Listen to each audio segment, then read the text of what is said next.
সুপ্রিয় শিক্ষার্থীবৃন্দ, আসসালামু আলাইকুম। তোমাদের জন্য এই পর্বে আরেকটি ক্লাস নিয়ে আমি হাজির হয়েছি। আশা করি তোমরা ক্লাসগুলো উপভোগ করলে কিছুটা হলেও উপকৃত হবে। আজকে তোমাদের জন্য নতুন চ্যাপ্টার তাপমাত্রা ও চাপ। তোমরা কি জানো তাপমাত্রা কি, তাপ কি? আমরা জানি তাপ হইল এক প্রকার শক্তি, যার একক হলো জোল বা ক্যালোরি, আর তাপমাত্রা হলো বস্তু তাপীয় অবস্থা, যার একক হলো কেলভিন, তাই না? এই দুই তাপ এবং তাপমাত্রা নিয়ে হলো তোমাদের এই চ্যাপ্টার। এই চ্যাপ্টারের মধ্যে তাপ প্রয়োগের ফলে পদার্থের প্রসারণ হয়।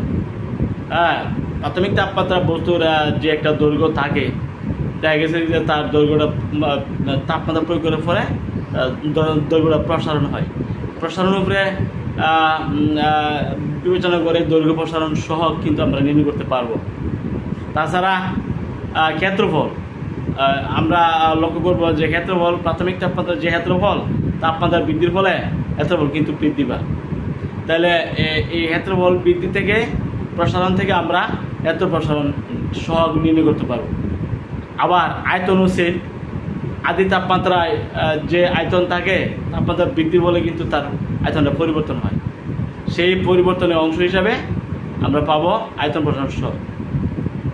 এইগুলো দৈর্ঘ্য প্রসারণ সহগ, ক্ষেত্র প্রসারণ সহগ এবং আয়তন প্রসারণ সহগ। তাছাড়া আরও আছে তোমাদের ক্যালোরিমিতিতে, মূলনীতিতে তাপ কীভাবে গ্রহণ হয়, বর্জন হয়। যে পরিমাণ তাপ গ্রহণ করে সেই পরিমাণ তাপ বর্জন করে বস্তু, এটা হলো ক্যালোরিমিতির মূলনীতি। সেখানেও আমরা বিস্তারিত আলোচনা করার চেষ্টা করবো। আপেক্ষিক তাপ আছে সেক্ষেত্রে এবং তাপ ধারণ ক্ষমতা আছে, সেগুলোই আমরা প্রাথমিকভাবে আলোচনা করবো। সুপ্রিয় শিক্ষার্থীবৃন্দ, আমরা ক্লাসে চলে যাচ্ছি। তাপমাত্রা ও তাপ। আসলে তাপটা কি? তাপ হলো শক্তি। তাপ এক প্রকার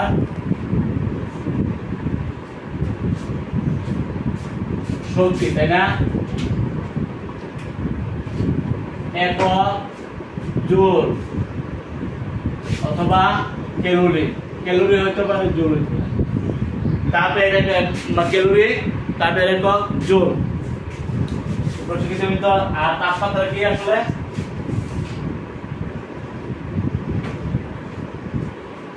বস্তুর তাপীয় অবস্থা। বস্তুর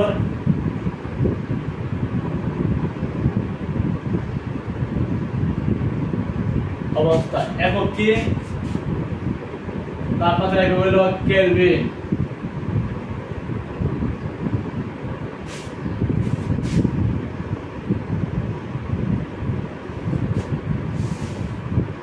ঠিক আছে, তাপমাত্রা একক কেলভিন।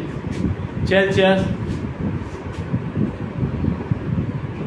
আমরা এই যে তাপমাত্রা আমরা পরিমাপ করবো, তাপমাত্রা পরিমাপের জন্য স্কেল রয়েছে তিনটি। একটা তোমার সেলসিয়াস স্কেল, আরটা হলো কেলভিন স্কেল, আর একটা ফারেনহাইট স্কেল। এই যে তিন রকমের স্কেল আছে, তাদের মধ্যে একটা সম্পর্ক আছে। কি সম্পর্ক আছে আমরা একটু লক্ষ্য করি।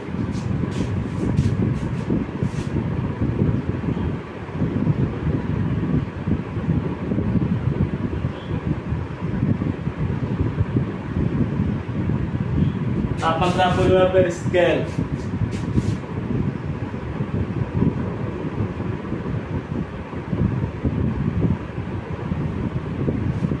ডিগ্রি, ফারেনহাইট এবং কেলভিন স্কেল।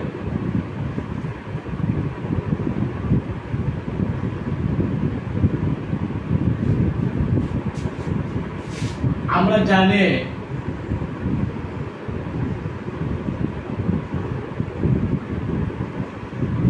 C/5 সমান 1 - 32/9 সমান K - 15/5।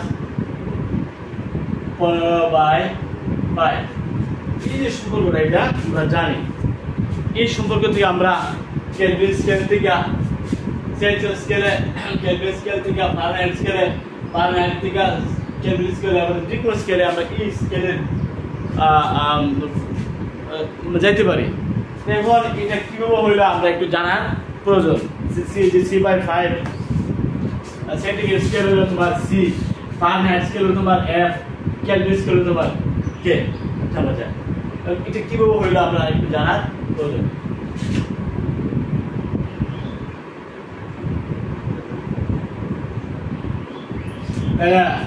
সি মাইনাস নিম্নতম সেলসিয়াস স্কেলের নিম্নতম কত? নিম্ন স্থিরাঙ্ক 0 ডিগ্রি, আর সেলসিয়াস স্কেলের ঊর্ধ্ব স্থিরাঙ্ক হলো তোমার 100 ডিগ্রি, নিম্ন স্থিরাঙ্ক 0 ডিগ্রি। একইভাবে ফারেনহাইট স্কেলের নিম্ন স্থিরাঙ্ক হলো তোমার 32, ঊর্ধ্ব স্থিরাঙ্ক 212, এরও ফ্রান নাই 32। কেলভিন স্কেলের নিম্ন স্থিরাঙ্ক এত, ঊর্ধ্ব স্থিরাঙ্ক 373, নিম্ন স্থিরাঙ্ক 273। কেলভিন স্কেলের ঊর্ধ্ব 300, ঊর্ধ্ব স্থিরাঙ্ক হইল 373 আর নিম্ন স্থিরাঙ্ক 273। ফারেনহাইট স্কেলের নিম্ন স্থিরাঙ্ক 32, ঊর্ধ্ব স্থিরাঙ্ক 212।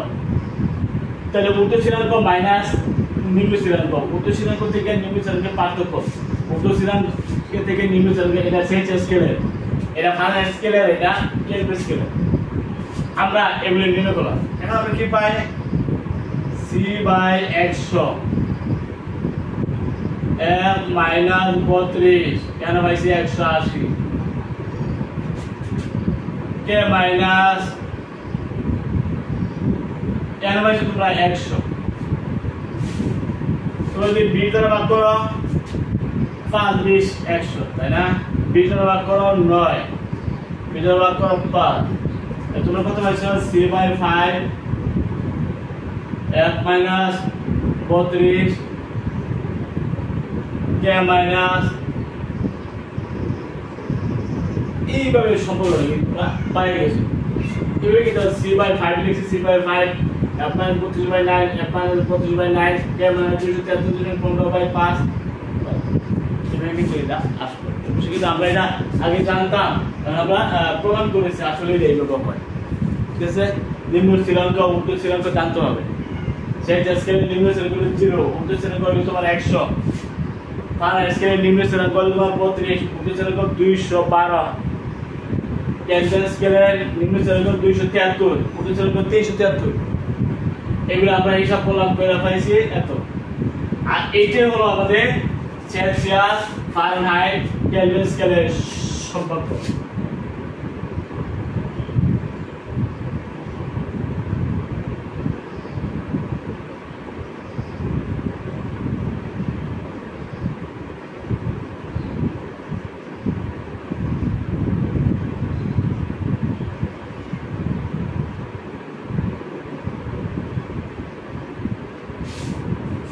ঠিক আছে, ইয়া সেলসিয়াস ফারেনহাইট এবং কেলভিন স্কেলের সম্পর্ক। তোমাকে যদি বলে যে 40 ডিগ্রি 50 ডিগ্রি সেলসিয়াস তাপমাত্রা, ডিগ্রি কিংবা সেলসিয়াস আছে, তুমি এটা ফারেনহাইট বানাও, এটা কি পারবে?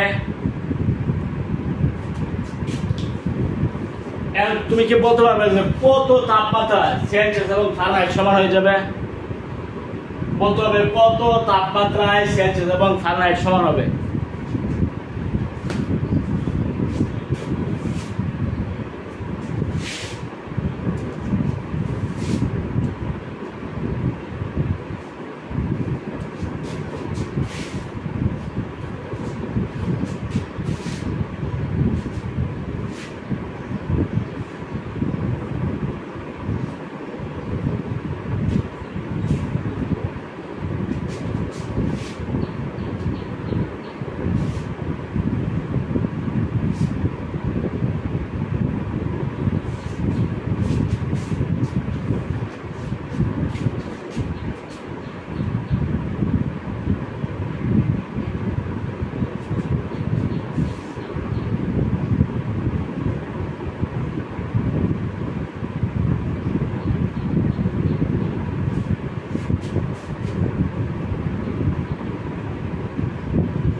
আমরা হিসাব করবো কত তাপমাত্রায় সেলসিয়াস এবং ফারেনহাইট সমান হয়ে যায়।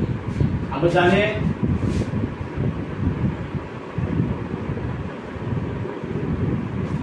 C/5 সমান F মাইনাস 32/9। তাহলে তোমরা প্রথম হয়েছে সমান, তার মানে ফারেনহাইটের জায়গাতে আমি সেলসিয়াস করবো। তাহলে তোমরা যেহেতু সমান বলছে তাইলে সেলসিয়াস এবং ফারেনহাইট আমরা সমান বলছি, তাইলে হিসাব করো 9C সমান 5C মাইনাস 160।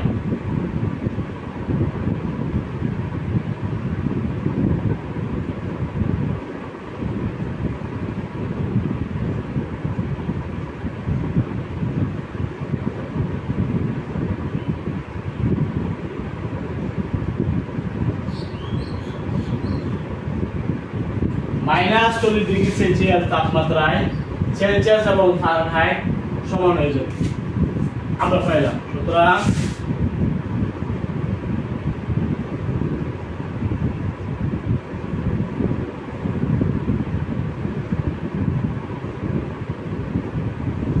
এবং ফারেনহাইট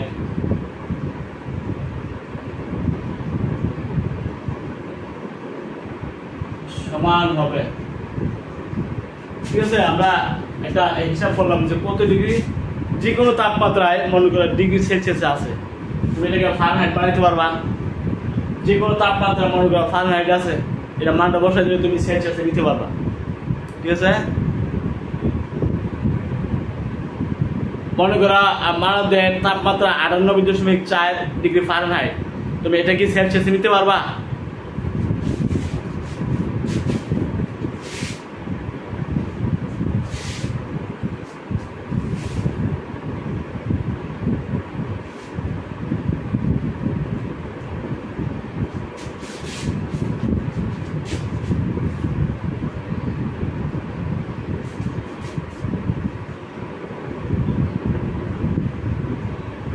তোমার দেহের তাপমাত্রা 98.4 ডিগ্রি ফারেনহাইট, এটিকে সেলসিয়াসে প্রকাশ করো।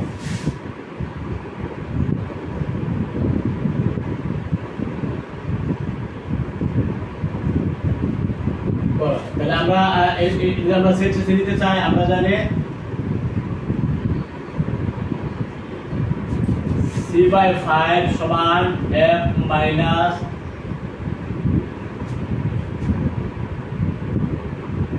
C/5। ফারেনহাইট তোমার এটা 98.4,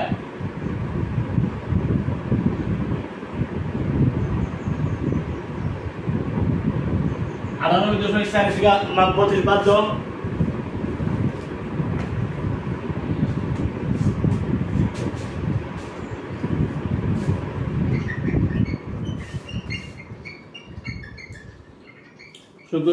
সুপ্রশিক্ষিতবৃন্দ 98.4 থেকে 98.4 মাইনাস 32 66.4, তোরা পাইছ 66.4 বাগুলো 9, 66.4 বাদ 9 কত পাইছ? 7.3778। সুতরাং C এটা গুণিত হবে 5 দিয়ে,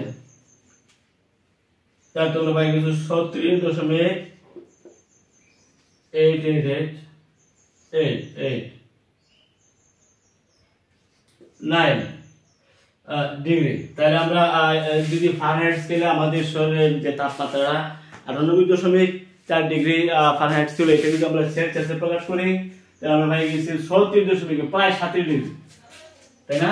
প্রায় 37 ডিগ্রি সেলসিয়াস এর কাছাকাছি, তাই না? এইভাবে তুমি যে কোনো স্কেলকে সেলসিয়াস স্কেল থেকে ফারেনহাইট নিতে পারবা, ফারেনহাইট থেকে কেলভিনে যেতে পারবা, কেলভিন থেকে ফারেনহাইট, ফারেনহাইট থেকে সেলসিয়াস ইত্যাদি। এই হলো সেলসিয়াস এবং ফারেনহাইট এবং কেলভিন স্কেলের সম্পর্ক।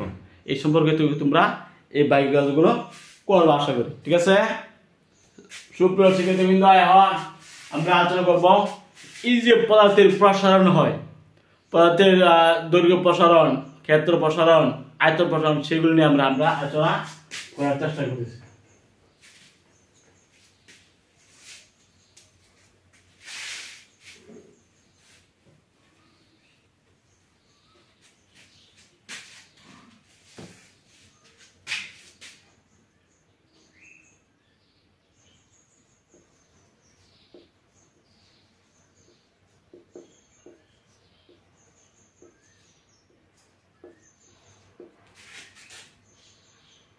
মনে করো একটি বস্তুর T1 তাপমাত্রায়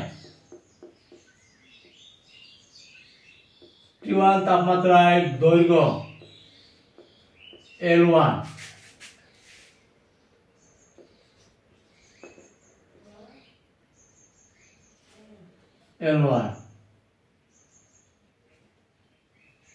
T2 তাপমাত্রায়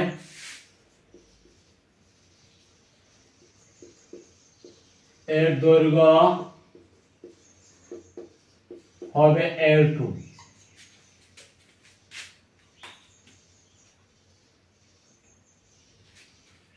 সুতরাং T2 মাইনাস T1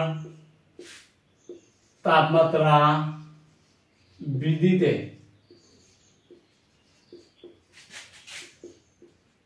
দৈর্ঘ্য বৃদ্ধি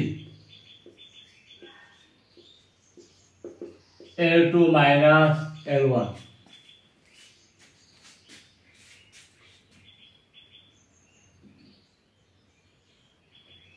সুতরাং T2 মাইনাস T1 তাপমাত্রায় বৃদ্ধিতে দৈর্ঘ্য আপেক্ষিক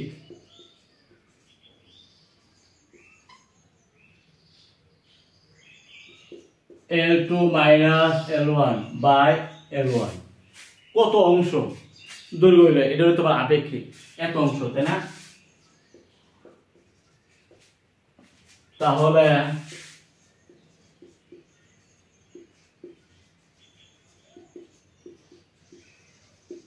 এই যে আলফা সমান L2 মাইনাস L1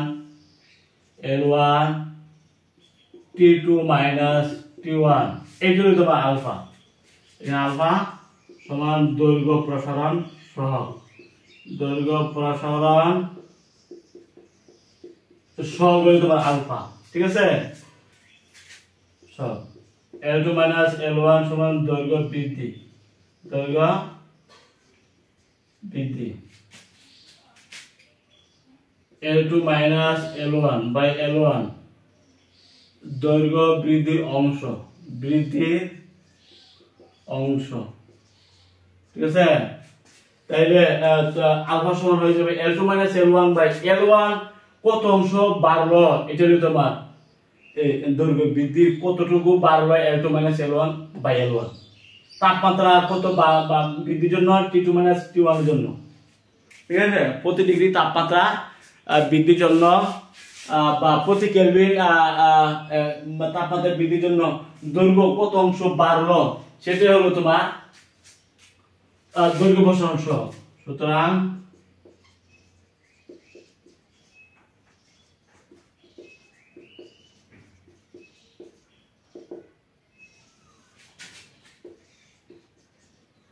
তাপমাত্রা প্রতি ডিগ্রি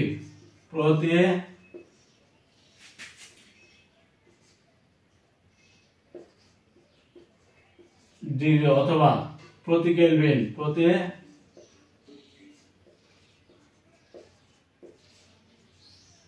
বৃদ্ধির জন্য দৈর্ঘ্য কত অংশ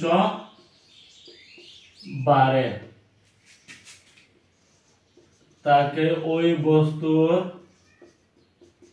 দৈর্ঘ্য প্রসারণ সহগ বলে। দৈর্ঘ্য প্রসারণ সহগ তুমি কেমনে বের করবা? তাপমাত্রা তুমি বাড়াইছো, একটা বস্তু প্রাথমিক তাপমাত্রা তার একটা দৈর্ঘ্য থাকে, যখন তাপমাত্রা T1 তাপমাত্রা বস্তুর দৈর্ঘ্য আমরা নিচ্ছি কত L1 ছিল, তাই না? তাপমাত্রা যখন বাড়ায় T2 করছো তখন তার দৈর্ঘ্য ছিল L2। এখন T2 মাইনাস T1 তাপমাত্রা বৃদ্ধিতে দৈর্ঘ্য বাড়ছে কত L2 মাইনাস L1। এটা হলো তোমার প্রসারণ, এটাকে বলা হয় দৈর্ঘ্য প্রসারণ। L2 মাইনাস L1 কি দৈর্ঘ্য প্রসারণ, কত দৈর্ঘ্য বাড়ছে। L2 মাইনাস L1 কিন্তু তুমি L1 দিয়ে ভাগ দিবা, তো এটা হয়ে যাবে আপেক্ষিক প্রসারণ বা কত অংশ দৈর্ঘ্য বাড়লো, এটা বলা আপেক্ষিক প্রসারণ বা কত অংশ দৈর্ঘ্য বাড়লো। প্রতিটি তাপমাত্রা প্রতি ডিগ্রি বৃদ্ধির জন্য অথবা প্রতি কেলভিন বৃদ্ধির জন্য দৈর্ঘ্য কত অংশ বাড়ে, কত অংশ বাড়ে তাকে দৈর্ঘ্য প্রসারণ সহগ বলা হয়। তাপমাত্রা প্রতি কেলভিন বৃদ্ধির জন্য প্রতি ডিগ্রি বৃদ্ধির জন্য দৈর্ঘ্য কত অংশ বাড়লো, দৈর্ঘ্য বাড়ালে L2 মাইনাস L1 যখন ভাগ দিবা কত অংশ বাড়লো এটা হিসাব হয়ে যাবে। তার পরিমাণকে বলা হবে দৈর্ঘ্য প্রসারণ সহগ। দৈর্ঘ্য প্রসারণ সহগ আলফা দ্বারা প্রকাশ করা হয়, ঠিক আছে? এবার তুমি দৈর্ঘ্য প্রসারণ সহগ নিতে যে কোনো বস্তু লোহা, তামা, সীসা দৈর্ঘ্য প্রসারণ সহগ হিসাব করতে পারবা। প্রাথমিক তাপমাত্রা তার দৈর্ঘ্য কত, তাপমাত্রা বৃদ্ধির পরে তার দৈর্ঘ্য কত বাড়লো এবং কত অংশ বাড়লো L1 দিয়ে ভাগ দিতে হবে। আর এটা প্রতি ডিগ্রি বা প্রতি কেলভিন বৃদ্ধির জন্য হিসাবটা করতে হবে, করলেই তোমার পাই যাবা, মানে দৈর্ঘ্য প্রসারণ সহগ পাই যাবা।